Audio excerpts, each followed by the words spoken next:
महाराष्ट्र सरकारच्या वतीने शहरी नक्षलवादाच्या नावाखाली एक जनसुरक्षा विधेयक काढलेलं आहे. आपल्याला सगळ्यांना त्याची माहिती आहे. आमचं म्हणणं आहे की जनतेचं स्वातंत्र्य आणि जनतेचं अभिव्यक्ती जे आहे त्या गोष्टीवरती हा हल्ल्याचा मोठा प्रकार आहे आणि लोकशाहीचा गळा घोटण्याचा सुद्धा एक प्रकार आहे. त्याचबरोबर सगळ्यात महत्त्वाचं म्हणजे देशाच्या संविधानावरचा हा हल्ला आहे असं आमचं या ठिकाणी म्हणणं आहे. खरं तर नवीन आता आम्ही बघतोय परंपरा, नवीन नवीन कायदे आणायचे आणि त्याच्या माध्यमातून लोकांसाठी कायदे बनवले जातात की काही कॅपिटल किंवा काही कॉर्पोरेट लोकांसाठी कायदे बनवले जातात हे आता आपण सगळेजण बघत चाललेलो. योजना असतील, नियम असतील, कायदे असतील यांच्यासाठी बनवण्याचं काम राज्य सरकारच्या आणि केंद्र सरकारच्या वतीने चालू आहे. खरं तर महाराष्ट्र राज्य हे प्रगत आणि पुरोगामी राज्य आहे.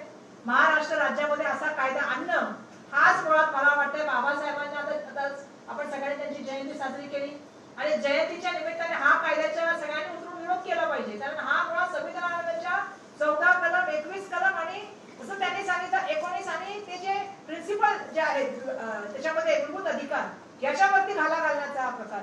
आणि म्हणून माझं सर्वांना सांगणे की ज्यांचा लोकशाहीवर विश्वास आहे, ज्यांच्या संविधानावर विश्वास आहे आणि ज्यांना असं वाटतं की आपला आवाज आपल्याला उचलण्याचं पूर्ण स्वातंत्र्य देशाच्या संविधानाने दिलेलं आहे, आपल्या अभिव्यक्ती जे आहे ते पूर्णपणे प्रदर्शित करण्याचं आपल्याला स्वातंत्र्य मिळालेलं आहे, त्या सगळ्यांनी या आंदोलनात सामील होण्याची फार मोठ्या प्रमाणात आवश्यकता आहे.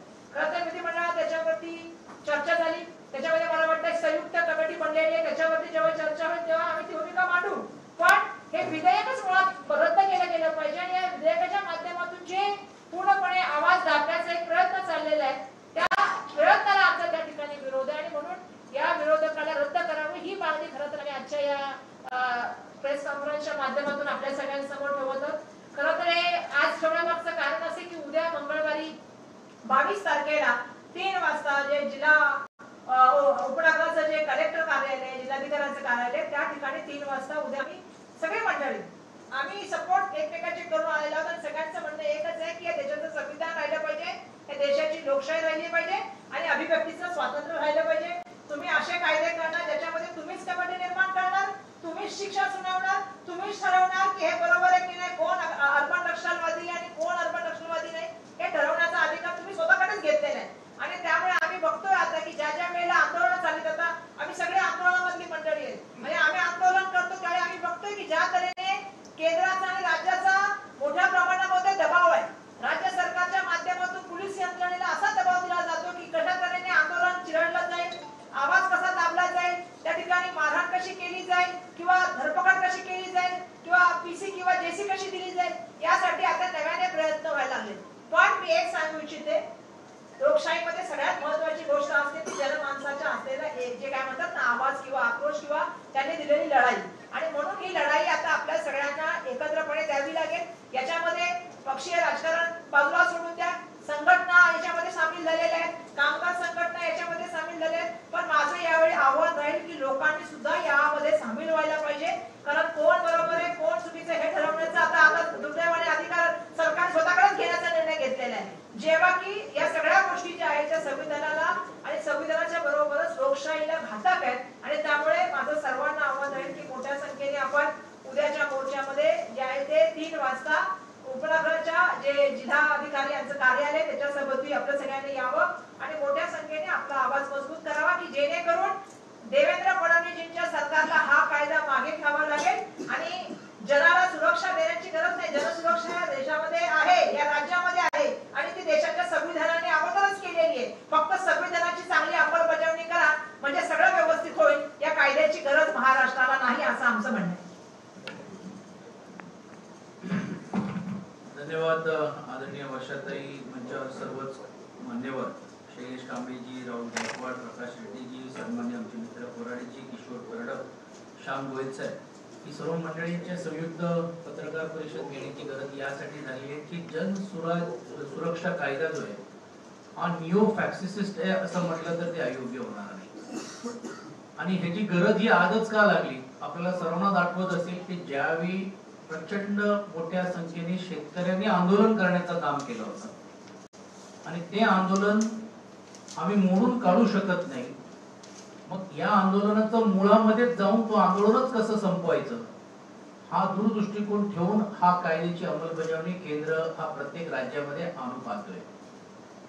आपल्याला हेही आठवत असेल की ज्यावेळी या शेतकऱ्यांचं आंदोलन झालं, आताच्या ज्या भारतीय जनता पार्टीच्या खासदार आहेत त्यांनी तर थेट आरोप केला होता की हे सर्व फार्मर्स किंवा हे सर्व शेतकरी हे नॅशनलिस्ट आहेत आणि खलिस्तान बरोबर यांचे संबंध आहेत आणि अर्बन नॅशनलिस्टची सुरुवात ही तिकडे झाली आहे. आणि आता हे फक्त त्या एका मर्यादेत पुरतं राहणार नाही. या पुढच्या काळामध्ये शेतकरी असेल, कष्टकरी असेल, कामगार असेल किंवा कुठचाही सार्वजनिक क्षेत्रातला व्यक्ती यांनी जर सरकारच्या विरुद्ध आवाज करण्याचं काम केलं तर या कायद्याच्या अंतर्गत त्यांना 3 वर्षाची शिक्षा, 3 लाख रुपये दंड आणि कायमस्वरूपी त्याच्या आर्थिक नाडी जोडण्यासाठी त्या ट्रस्टला बंदी देखील ते आणू शकतात. आणि ही व्याख्या ही एका व्यक्ती किंवा एनजीओ पुरता नाहीये, कुठच्याही गोष्टीला करू शकतात. मग उद्या ते कामगार क्षेत्रातले लोक आहेत त्यांनी केलं. आपल्याला सर्वांना माहित आहे की कामगार क्षेत्रामध्ये मालकाच्या विरोधात प्रत्येक जण गेट सभा असेल किंवा असेल एकमेकांना बोलत असतो की बाबा मालकाला हे नाही देत ते नाही देत. उद्या समजा त्या मालकाने जर पोलीस स्टेशनला तक्रार केली तर या कायद्याच्या अंतर्गत त्या असलेल्या व्यक्तींवरती गदा येऊ शकते, त्याच्यावरती FIR येऊ शकतो आणि एवढंच नाही त्याच्यावरती तर येऊच देऊ शकतो पण त्या सभेसाठी जे हजर राहिलेल्या लोकांवरती पण देखील गुन्हा नोंदवला जाऊ शकतो. असे ह्याच्यामधली ही जाचक तरतूद करून देण्याचं काम केलं. उदाहरण द्यायचं असेल तर आज आम्ही प्रेस घेतली, उद्या समजा ही प्रेस अनधिकृत आहे असं म्हटलं तर कदाचित तुमच्या सर्वांवरती पण FIR होऊ शकतो. का? कारण तुम्ही का गेलात या प्रेसला, हे अनधिकृत आहे. म्हणजे उद्या आवाजच बंद करायचं आणि हे फक्त आमच्या पुरता मर्यादित नाही. जसं ताई बोलल्याप्रमाणे, रेड्डीजी बोलल्याप्रमाणे हे उद्या पत्रकारांनी पण जर उद्या सरकारला जर जाब विचारलं तर उद्या तुमच्या विरुद्ध पण देखील तो गुन्हा ते नोंदवले जाऊ शकतात. आणि म्हणून याचा प्रचंड प्रमाणावरती विरोध सर्व स्तरावरती होतोय. नुकतीच राष्ट्रीय मिल मजदूर संघामध्ये आम्ही सर्व संघटनेच्या लोकांनी एकत्रित रीतीने येऊन एक बैठक घेण्याचं काम केलं होतं आणि त्यावेळी असं सुतोवाच झालं होतं त्याची पहिली सुरुवात ही 22 एप्रिलला जिल्हा स्तरावरती मोर्चा काढून करण्याचा नियोजित काम आपण केलं पाहिजे. म्हणून त्याची पहिली सुरुवात ही उद्यापासून ही प्राथमिक होणार आहे. म्हणजे उद्या झालं म्हणजे आमचं काम संपलं असं नाही. हा जनसुरक्षा कायदा जोपर्यंत मागे घेत नाही तोपर्यंत सर्व या लोकांनी एकत्रित रीतीने येऊन आणि त्याला पाठबळ आम्ही सर्वांनी मिळून त्यांना देण्याचं काम केल्यामुळे पूर्ण ताकदीने या जनसुरक्षा कायदा हा सरकारने मागे घेतलं पाहिजे ही मागणी आमची राहणार आहे. आणि त्याची मागची भूमिका यासाठी आहे की ऑलरेडी हा कायदा इंट्रोड्यूस केलेला आहे. काही आपल्याला विधिमंडळामध्ये आपण पार्लिमेंटमध्ये कायदा इंट्रोड्यूस केलं आणि ज्यावेळी आम्ही त्याला विरोध केला त्याला जॉईंट जशी तुमच्याकडे पार्लिमेंटरी कमिटी असेल तशी संयुक्त चिकित्सा समितीकडे दिली आहे. संयुक्त चिकित्सा समितीमध्ये देत असताना पण जाणून बुजून त्यांच्याच पक्षाच्या आमदारांची संख्या जास्त कसं असेल तर विरोधीची पण द्यायला पाहिजे.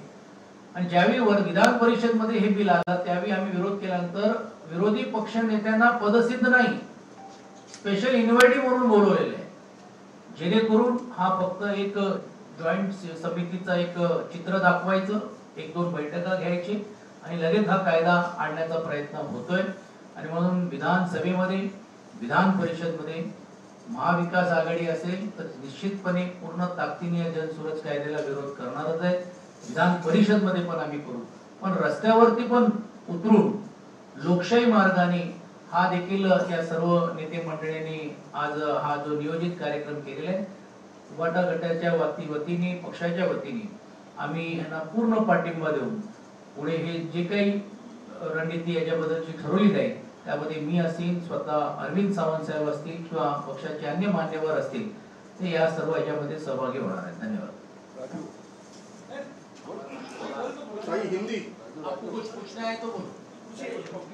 पब्लिक को अवेयर करने के लिए या पब्लिक को आपके आंदोलन से जोड़ने के लिए क्या किया जाए? आज तो जैसे हमने आपके सामने ये रखा है और कल आंदोलन के तहत ही होगा. एक बुकलेट भी इन्होंने बनाया है जिसकी कॉपी सोशल मीडिया के ऊपर और वो सब लोगों को भी दे रहे, वो भी उन्होंने देने का काम किया. क्योंकि कभी कभी क्या होता है हम लोग इसको लीड कर रहे हैं तो लोगों को लगता है कि विपक्ष का कुछ तो भी चल रहा है, लेकिन ये सिर्फ विपक्ष तक के सीमित नहीं है. ये छोटे छोटे इंस्टीट्यूशन असेल, कल एनजीओ हो सकती है, बाकी की चीजें भी ट्रस्ट प्रॉपर्टीज की जिसमें जैसे हो सकते हैं वो लोग भी हो सकते हैं, तो उसके लिए भी ये लागू हो सकता है.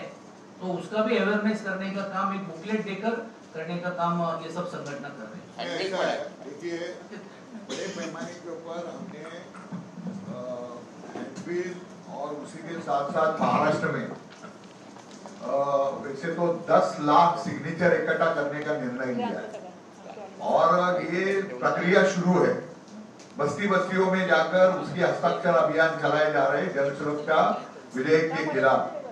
तो ये लड़ाई अभी कल का जो है ये 22 अप्रैल का पूरे महाराष्ट्र के अंदर ये प्रदर्शन होने के बाद आने वाले जून महीने के अंदर जब ये सेशन शुरू होगा तो विंटर सेशन के अंदर तो पूरे महाराष्ट्र के अंदर जैसे लेफ्ट और बाकी सभी हम महाविकास आघाड़ी के लोग बड़े पैमाने के ऊपर इस मुंबई के आजाद मैदान के अंदर इकट्ठा होकर उसका आम्ही दोघं निघणार आहोत. ओके. पुढची प्रेस राहू दे प्लीज. ताई थोडं हिंदीमध्ये घ्या ना.